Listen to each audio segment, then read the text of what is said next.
I'm Deborah Owens, America's Wealth Coach, and it's time to get wealthy. You're going to learn exactly what you need to know and do to finally achieve the level of financial success you desire and you deserve. Why is the wealth gap so wide? Well, the stats say that African Americans have 1/10 the wealth of white families, 143,000 versus $1 million. Well, in an explosive new book, my guest today shares why a lot of that gap is caused by the financial industry itself. She is the author of The White Wall: How Big Finance is Bankrupting Black Americans. But here are the three things they don't want you to know about building wealth while Black. First, your income or assets will not give you access to many of the privileges that our white counterparts get.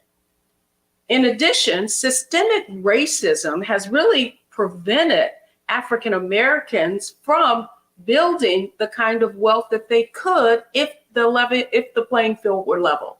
And then finally, financial services companies make it really difficult for Blacks in the industry itself to succeed. Well, our guest today is here to shed some light on this topic. She's Emily Flitter. She covers banking and Wall Street for the New York Times. She's had a pretty long career as a journalist, and this is her first book. And that's why I'm excited to have this conversation with her today. So Emily, welcome to Get Wealthy. It's great to be here, Deborah. Thank you so much for having me.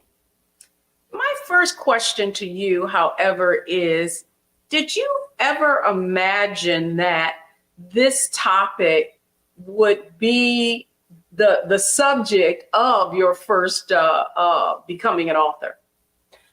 No, I didn't. But once I saw the magnitude of this problem, I knew it had to be an entire book. In fact, I could have written an entire book just on the insurance industry and its racism. I think there need to be many, many books on this subject. And I knew that I needed a book-length piece of writing to even begin to describe all the facets of this problem. Well, let me tell you a funny story. When your article broke in the New York Times about the football player going into that office, that investment company office, I actually knew someone at JP Morgan. And I gave them a call to say, wow, what are you guys going to do about this? And they said, oh, it's interesting that you called. We're having a meeting with a lot of Black leaders, and we'd love for you to come up. And it was the very next day I hopped on a train to New York, and I sit in this room.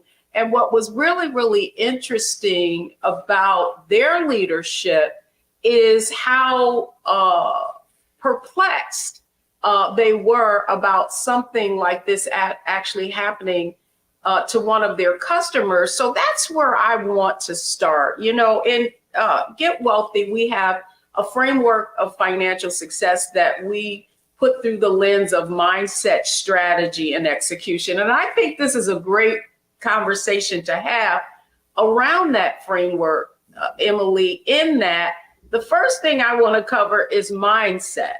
And, you know, for so often we deal with these financial institutions and we don't really understand that the racist systemic policies that they have. So I want to start there with you, just about from your own perspective. What do you think the mindset that a gentleman like this football player you wrote about, who had, you know, hundreds of thousands of dollars, but still wasn't, just give our viewers a little background on what happened, because that was the article itself that kind of brought a lot of this to light. That's right. That article was the sort of thing that kicked off the effort that I have been making over the past few years to cover this topic. the story is about a Black NFL player, a retired NFL player, who went to a JP Morgan Chase branch in Phoenix and wanted to deposit his money and get the perks of that JP Morgan Chase offers wealthy bank customers. So if you have $250,000 in a JP Morgan Chase account, you can have all of these extra little things like tickets to events and discounts on museum access and travel discounts and even discounted loan rates. And in many cases, the bank really reaches out to people who they think are wealthy enough to qualify for this program, which is called Chase Private Client. And they say, like, please sign up for this. We'd love to have you. And it's a prestige thing. And it just gives them an extra level of sort of interaction with these clients. So Jimmy Kennedy is the NFL player who has certainly earned enough money during his time in the NFL to qualify for this program. When I interviewed him, he said he had in various bank accounts about $900,000. And whenever he would visit his mother in Los Angeles, he would go to the bank with her, and the tellers all knew who he was, and they would say, "Oh, you have to come over to Chase and be a Chase Private Client." But he didn't live in LA; he lived in Phoenix, and so he finally decided, "Okay, I'm going to go to Chase. I'm going to move my money from the other banks and put it in Chase and become a private client." So he goes there, he moves his money, and for some reason, they won't make him a private client. And he's like waiting, and he's got this investment advisor who he actually really likes. And then that person, who's actually another main character in this story, gets fired after complaining about racial discrimination. So now Jimmy is alone. He doesn't really have an advocate at Chase. The managers are white. He's assigned another investment advisor who is Black. And he keeps saying, "Why am I not getting the benefits that I signed up for?" And the new investment advisor says, "It's because they're afraid of you, because you're a big Black man and they don't want to deal with you." And this was an explosive story. I mean, that's really the tip of the iceberg. There was a lot more going on at this Chase branch. Emily, that's insane that here you are, you're like asking them to take my money. That's what I find so insane about just the treatment that this NFL player, he did know what he qualified for, and yet the new account executive, could he explain? His explanation was he wasn't getting these benefits because they were afraid of him? Yes. So, and we know this because Jimmy, the NFL player, actually recorded these conversations. And I just want to make one little interjection, and that will show you how insane this is. After this story came out and people read about the difficulty that Jimmy had trying to get Chase Private Client status, I heard from so many people, all of whom were white, who said that Chase had actually said, "Look, we don't even care if you don't have all $250,000 in cash. Like, it's really, like, we can just, put some other assets together on paper, and, you should apply for this anyway." So, I mean, they are trying to hand this status out to certain people. But for Jimmy, it's like his money wasn't good enough. So, anyway, he knew something was wrong. So he started recording his conversations with his investment advisor, whose name was Charles. And Charles was also Black. And in one of the recordings, Jimmy says, "Why am I not getting private client status?" And Charles says, "Look, as a Black man, I can talk to you like this. And we're in Phoenix, Arizona. They don't see a lot of people who look like you and me. And you're also enormous. you were in the NFL, and they're just afraid that if they tell you that there's been this little kind of hiccup in processing your paperwork, that they don't know what you're going to do, and they're afraid. And Jimmy said, well, so do you think it's racism? And Charles replied, well, I don't think that they're blatantly racist, but I think everybody, in their position sort of has a little bit of that inside them. And that's interesting. How it goes. Interesting in that, here's why your initial story intrigued me is because, certainly I come out of that industry. I mean, I actually was responsible for managing advisors, hiring advisors. Now, this is more than 2 decades ago. And to think that this still is prevalent, prior to starting Wealthy You, I had no idea that so much of this was going on. Certainly, when I went into a lot of financial services institutions, after I left the industry, many of those companies became clients, and I would do seminars and workshops for them.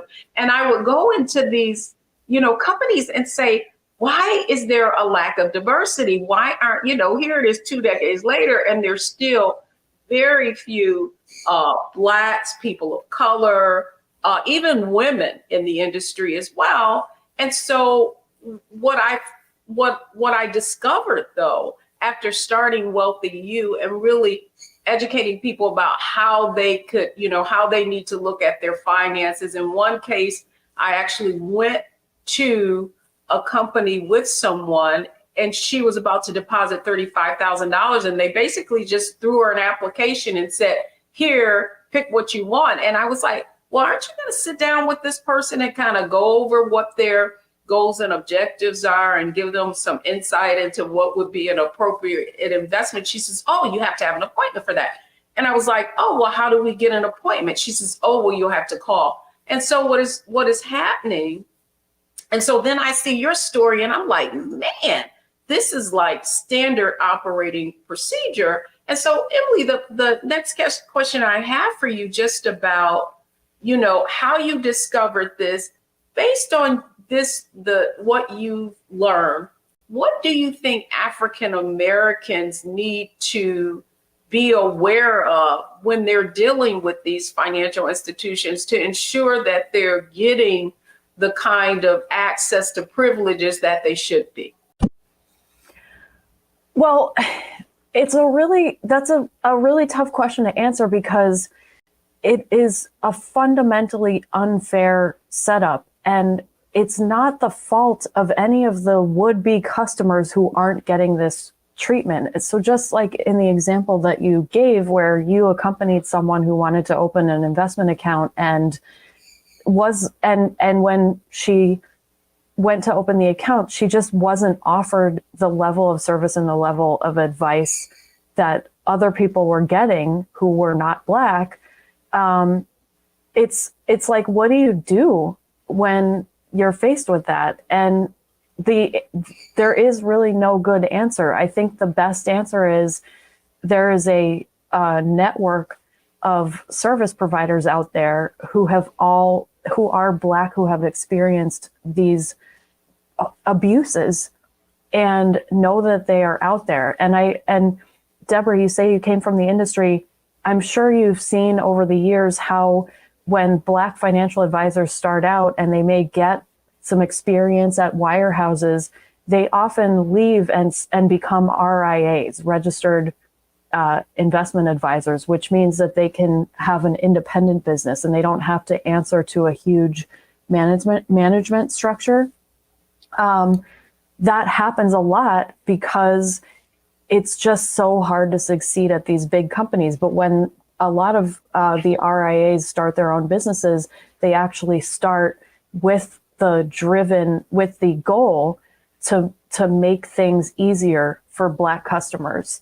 And I actually, sorry. No, go right ahead. No, I mean, because that was my question. The first question I have for you, I mean, had Jimmy not recorded that conversation, it would have been very easy for the advisor and for the company itself to deny it. And I know that in some states you can't record people without, letting them know they're recorded.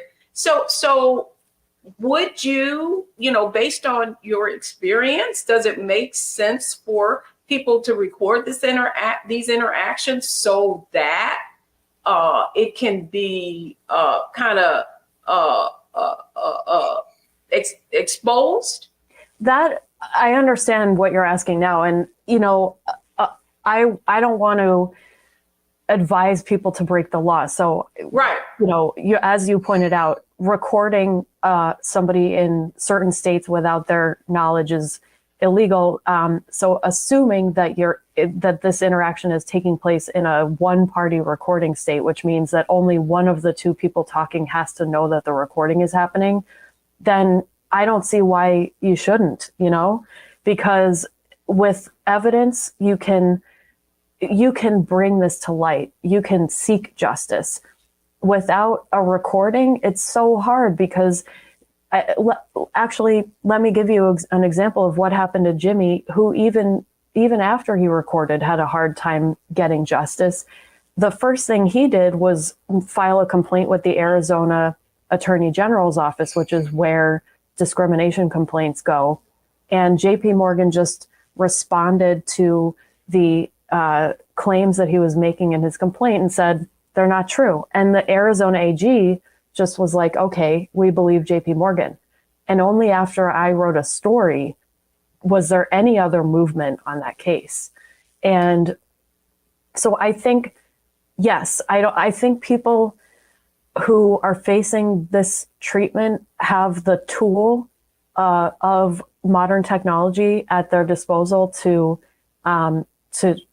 make the recording. But then that's only the first step. You got to make the recording and then you have to use it. You have to call people out, call me, which I love to hear from people. Well, that was my other material. Yeah. Well, that was my other, the other point that I was making, because had you not written that story was a catalyst. The story of Jimmy, the NFL player in the New York Times, really was a catalyst for a lot of other things coming to light. In fact, one of the points that you made, just talking about how difficult it is for African Americans to succeed in, the traditional wirehouse, your large financial services organizations. The gentleman who was the original advisor to Jimmy was fired. And in the book, can you just share with our audience what happened to this gentleman and what actually came to light after your story, after you reported on this? Yes. So Ricardo Peters was a highly driven, ambitious, and amazingly accomplished JP Morgan Chase employee. He started out in a call center and he worked his way all the way up to being a financial advisor. And he wanted more. He wanted to be an advisor to Chase private clients. And as we already know, those are the people who have some real money to invest. And to be a private client advisor, you actually have to have this status. They're called CPCs. And so it's like, it's one step above being a retail financial advisor. And Ricardo really wanted that. And he felt like his boss, who actually was the same man who wouldn't process Jimmy's Chase private client application, was really he was not letting him advance to this level. And he was also really not saying why. And so Ricardo started recording his conversations with his boss. And his boss said, I don't think you're going to be right for being in this program. And Ricardo was like, why? And he said, well, I just don't think the market is going to support us, giving somebody else this title. And Ricardo was like, but I have all of these clients who are wealthy now. And Ricardo was frustrated because his clients, when they reached a certain level of wealth, were actually being taken away from him and given to people with this status. It seemed really unfair. So in one of the conversations that he had with his boss, he said, "What about this woman who I just brought in as a new client?" He mentioned her name, and her background was that she was Black. She had had a son who had died in a tragic way that required the city or municipality where her son died to give her a settlement that was worth about $400,000. So plenty of money to qualify as a Chase private client. And Ricardo pointed this out, and his boss said, "Well, she's from Section 8 and she didn't earn it, and she didn't, you're not investing," he said, "you're not investing a dime for this lady because this isn't money she earned and she doesn't respect it." And that is insane, Emily. Come on. Insane. This gentleman has no compassion and no empathy.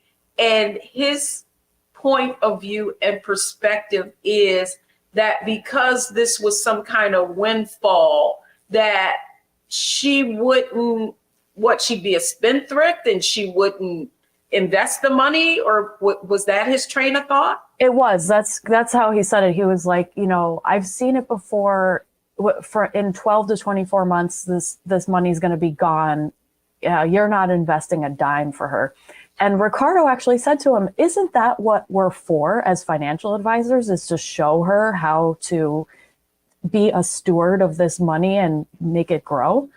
And well, you know what, Emily, as I read that, I thought about just the gymnastics that Ricardo had to do in order to navigate his way in this world, right? Even proving himself and everything, that meeting the requirements of being this private client advisor, and yet still not being given the opportunity that these biases and these racist basically perspectives of the people who are in leadership and are responsible for you being able to go to the next level, trying to be respectful, but at the same time, my heart just went out to him just about how he felt, and even having that conversation with his direct manager. So when we come back, the next thing I want to talk about is strategy, right? Like when we come back, folks, we're going to our strategy segment. What do you, as a African American, what can you do to succeed in spite of what the explosive findings in this book, and what Black Americans have to go through in order to succeed in the financial services industry itself? Don't go anywhere, folks. We'll be right back.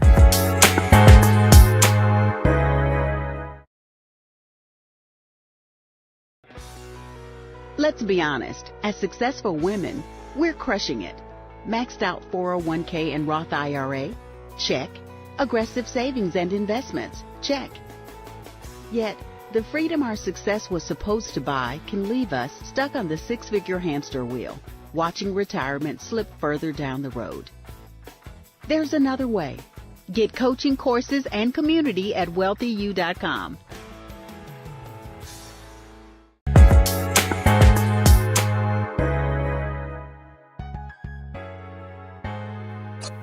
Welcome back, everyone. I'm Deborah Owens. This is Get Wealthy, and we're talking about the difficulty of being able to acquire wealth for Black Americans. Joining me today is Emily Flitter. She is the author of The White Wall: How Big Finance is Bankrupting African Americans.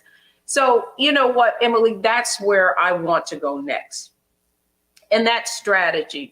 When you think of you in your book, you have story after story of people trying to do the right thing and just being met with all of these racist obstacles. So I want to talk a little bit now about your book. Has been out now for a few months. You've been getting feedback. You've gotten a lot of insight. what kind of strategies from your point of view, do Black folks need to employ in order to succeed in spite of these obstacles that we're faced with? Well, as I mentioned in the first segment, there are one really important thing is to seek out allies in the financial industry, institutions and people who say that they recognize these problems for how big and how deep they are, and that they are mission driven in their attempts to make change. So forget about the rhetoric that the big banks and other big financial institutions in corporate America are constantly producing for the public. It's meaningless. All of the, we value diversity, we have no tolerance for racism.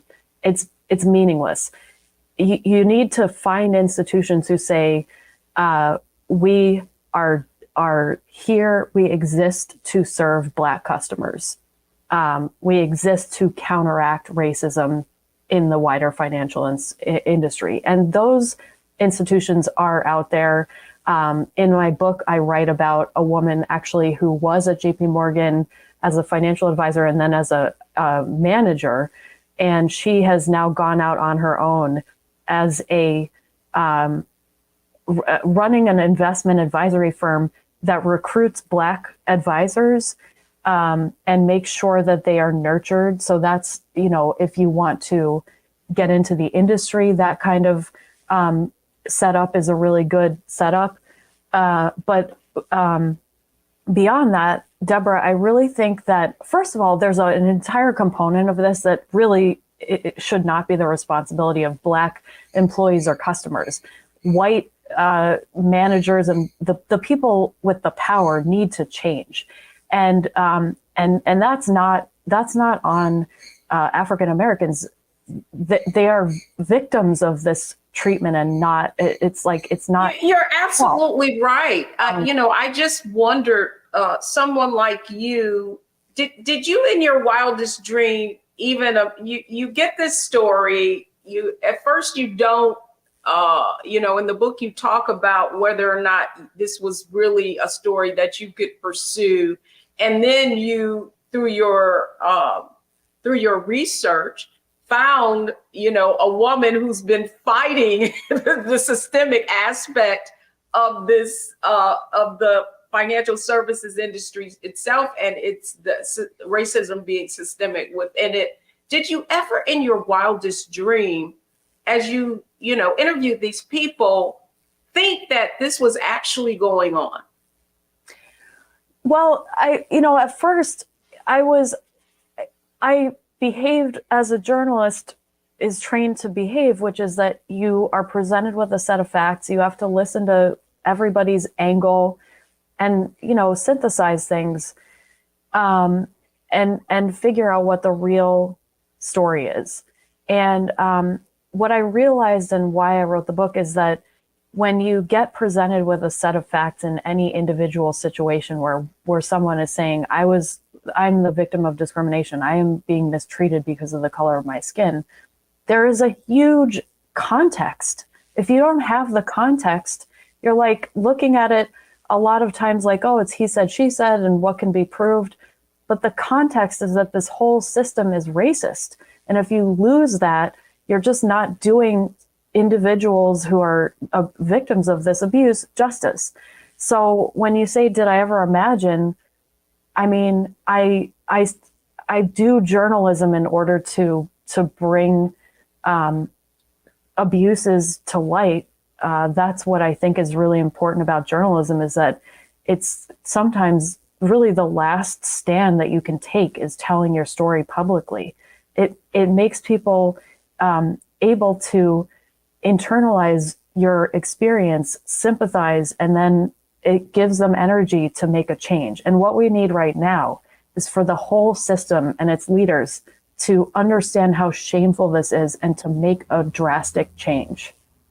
Well, the other question I have for you, though, really is that, yes, it's not what this led to you to find was that it's not just in the investment side of the financial services industry, that it's a thread that weaves itself throughout every aspect of the industry. You brought up insurance, which I also have been employed by one of the largest firms in the property and casualty area. I think what's important is for you to tie how these discriminatory practices really are impacting the wealth gap. Great question. And actually that's kind of the source of the title of my book, it being a wall. And like all of these different components of the industry are like bricks in the wall. So if you look at the insurance industry, I wrote about how if you have an insurance policy, let's say you have homeowners insurance, something goes wrong, like your roof starts leaking, like a tree falls on it, whatever. The way insurance is supposed to work is that the insurer is supposed to pay to fix your roof. You've been paying into the policy. Now it's their turn to give you back some money so you can make this repair. That's how you preserve the value of your home. That's how you preserve your own finances when something big and unexpected and expensive happens. But insurers won't pay claims made by Black claimants with the same ease as white claimants. And actually, there's a new study, it's not in my book because it just came out, that actually compared the claims process for white claimants and Black claimants for State Farm. And what is the effect of this? Well, it just means that if you're Black and you have a house and something bad happens and you can't get the same payout with the same speed and ease, you're losing money. And how are you supposed to build wealth? How are you supposed to build momentum in building wealth when everything is harder? Yeah, I mean, it's like it's a black tax, right? So let's take insurance, for example. One of the things I found fascinated when I won't say fascinated, it kind of ticked me off, right? Is to be poor is expensive, is more expensive, right? So what many people don't know is part of your premium is based on your credit score, which makes absolutely no sense to me because in most cases, there is an actual asset that you're insuring. So why would it make sense to penalize people who are on the margins, who typically, if you have a low credit score, it is difficulty paying your bills, but it costs you more. If you look at living in urban areas, right, the cost of insurance costs so much more than if you were to just move 2 blocks away. And so basically what is happening is that it costs more for you to live, therefore, just to take care of your basic needs. So therefore, you have less discretionary income left over so that you can put towards saving and investing. And the other question that I have for you is, was there something that you discovered that you had no idea was people were really being impacted by? Wow, what a great question. The insurance thing was a really interesting discovery. I also was just really shocked when I took a close look at the racial equity pledges that the banks made in 2020. Specifically, I looked at JP Morgan's, which was the biggest, $30 billion they said would go toward their own efforts to close the racial wealth gap. And when you look at what it really is, it's money that JP Morgan is now categorizing as helping close the racial wealth gap, but they're really just doing business. They're making mortgage loans. They're making loans to developers that are going to low income housing, or at least the developers get the low income housing tax credit. We don't really know what the results of any of these things are. And the lending to Black mortgage borrowers, it remains incredibly low at JP Morgan as a percentage. So I think it's really easy to get snowed by these huge financial firms public statements. And I would emphasize that so much of it is just such hot air. It is so meaningless.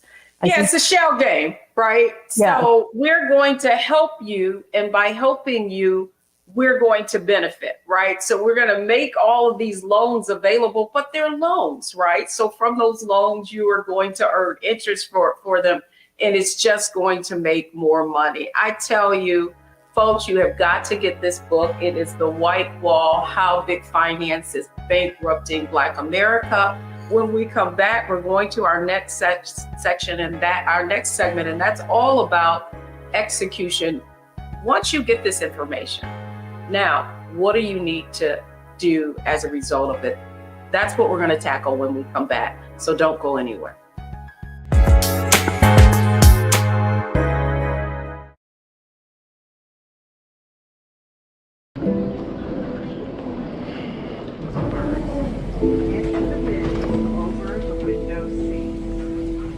Are the only bins that will accommodate larger overboard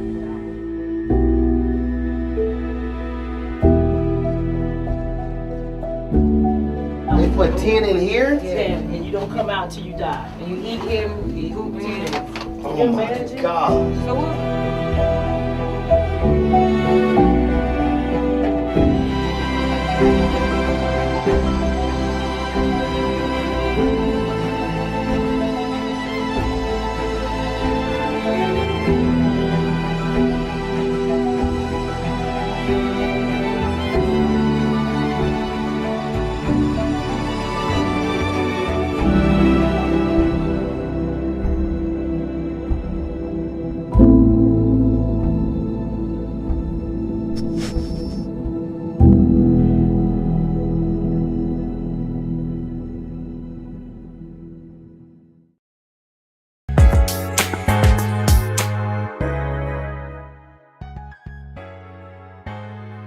Deborah Owens, welcome back to Get Wealthy. I'm having a fascinating conversation with Emily Flitter, the author of The White Wall. Now, Emily, we're going to tackle execution. And I think you really alluded to that in our last segment.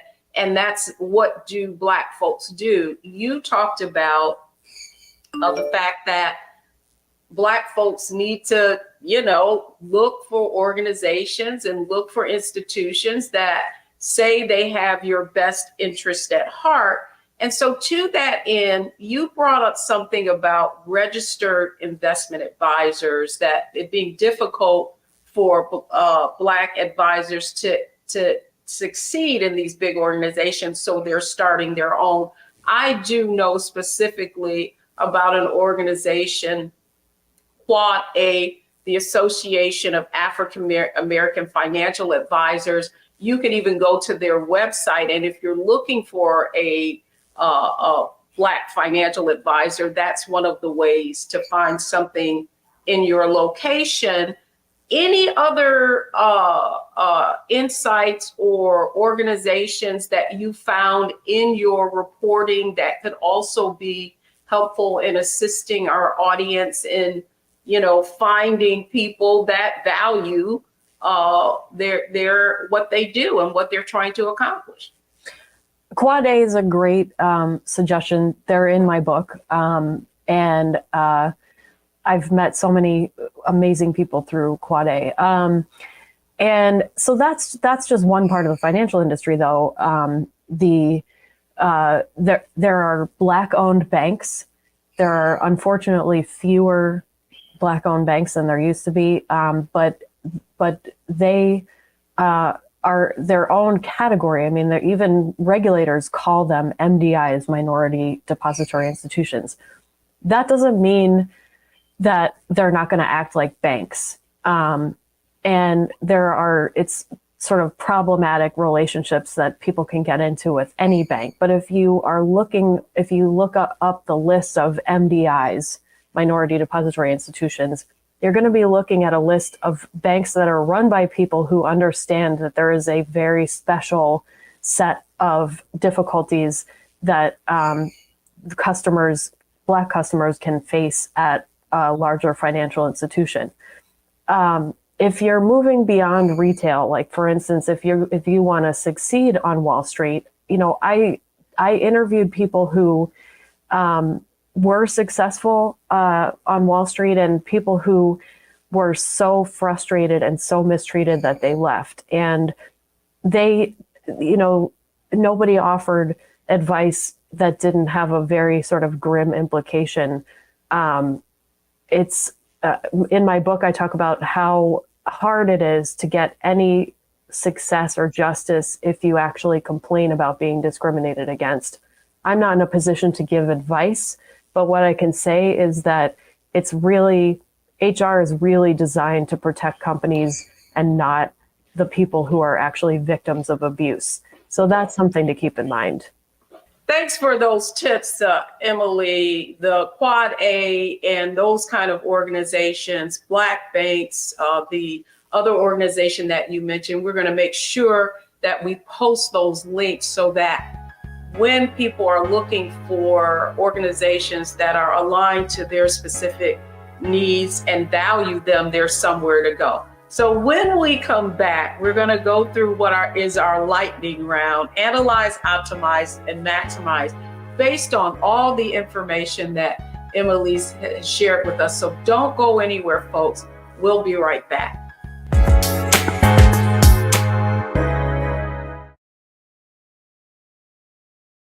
Black Star Network is here. I'm real revolutionary right now.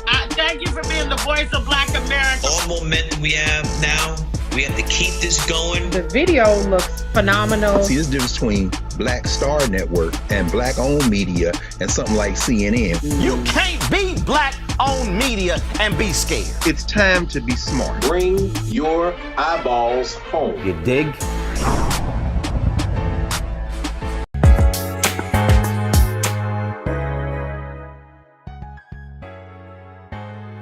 I'm Deborah Owens. You've been watching Get Wealthy, and this has been a very enlightening and opening conversation about just the systemic racism that is banked into financial services itself and how difficult it can be in order for Black Americans to build wealth.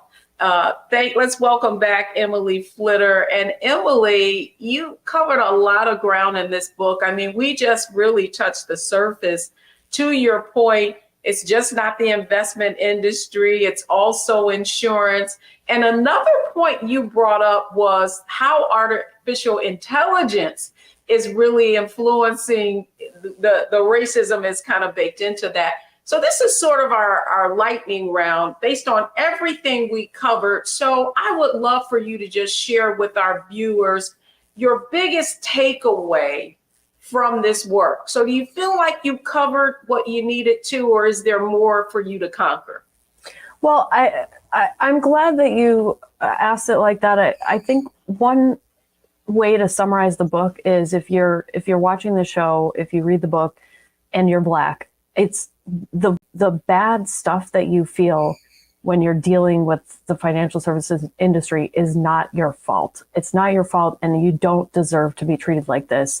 And if you get bad loan terms, and if somebody's not treating you right, it's them, it's not you. And whether that means you demand better service, or whether it means you go somewhere else, or whether it means you make a public stand, whatever it is. And I hate that that work should have to be on the victims of abuse. It's them, it's not you. So that's an important takeaway.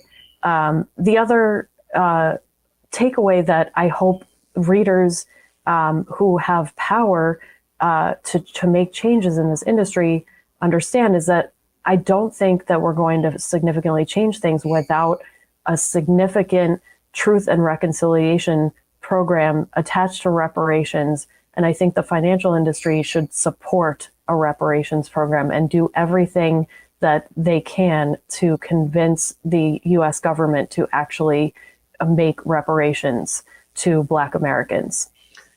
Well, it is interesting. You started out talking, we didn't get to the conversation, but we did talk about the discovery that was made of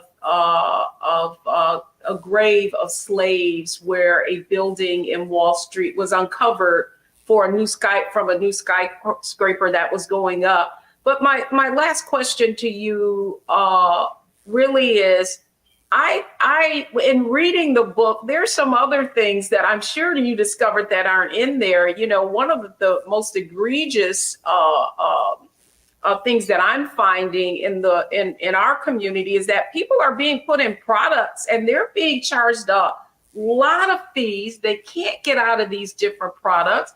They're specific to the insurance industry and are sold by investment companies as well. Did you encounter anything in your research about how these kinds of products are impacting not just Black Americans, pretty much anybody who invests in them? Well, I actually, if you're talking about exploitive, predatory investment products, I have been writing about those for years. I mean, there are all kinds of scammy private placements and low-end REITs that financial advisors put their customers in, that, you know, they get them to sign off on things without really understanding what they're doing. Yeah, this is a big problem. And in terms of what can be done about it, I think that it's really difficult if you have a financial advisor and that person is telling you that that you should get into this product and you don't really understand it, because oftentimes what the advisor will say is, well, I'm the expert here, so you should just trust me. And I mean, yeah, you have to figure out if you trust that person, and I would not in like 99% of the cases. You know, if you don't understand it, don't do it. Even if it's like there's like a little warning bell, I would listen to that.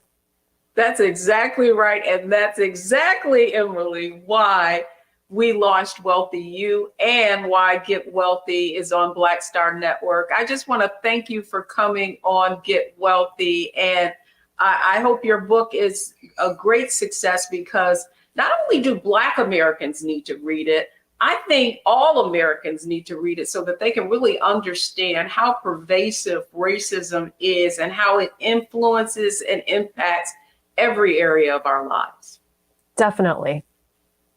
Thanks so much for coming on Get Wealthy. Thank you for having me. This has been a real pleasure. Good. Excellent. So when I come back, the 3 takeaways from today's show. Don't go anywhere. I'll be right back.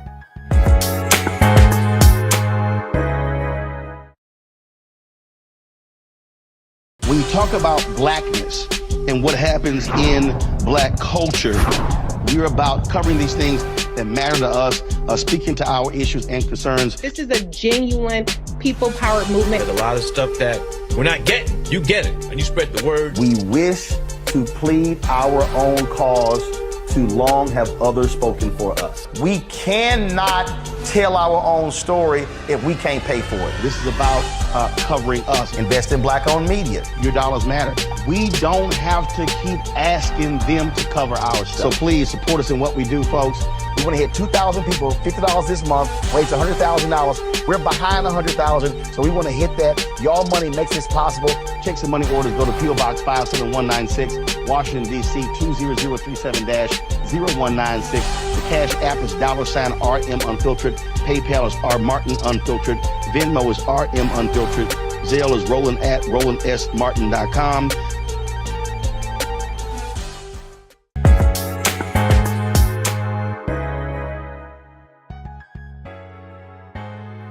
Thanks, everyone. I'm Deborah Owens, and thank you for watching Get Wealthy. Here are the 3 takeaways from today's show. The first thing is, financial ignorance is expensive. You really, really need to understand what is happening and the kind of decisions that you're making when it comes to your money. Secondly, financial advisors are compensated not based on the return that they're going to give you, but based on the assets that you bringing in. So make sure you choose wisely. And then finally, read the fine print and the fees that are associated with the decisions and the investment decisions that you're making. That's going to do it for us on this episode of Get Wealthy. Keep watching, because we're going to keep coming up with information that is going to help you achieve the financial success that you deserve. I'm Deborah Owens. This is Get Wealthy, only on Black Star Network.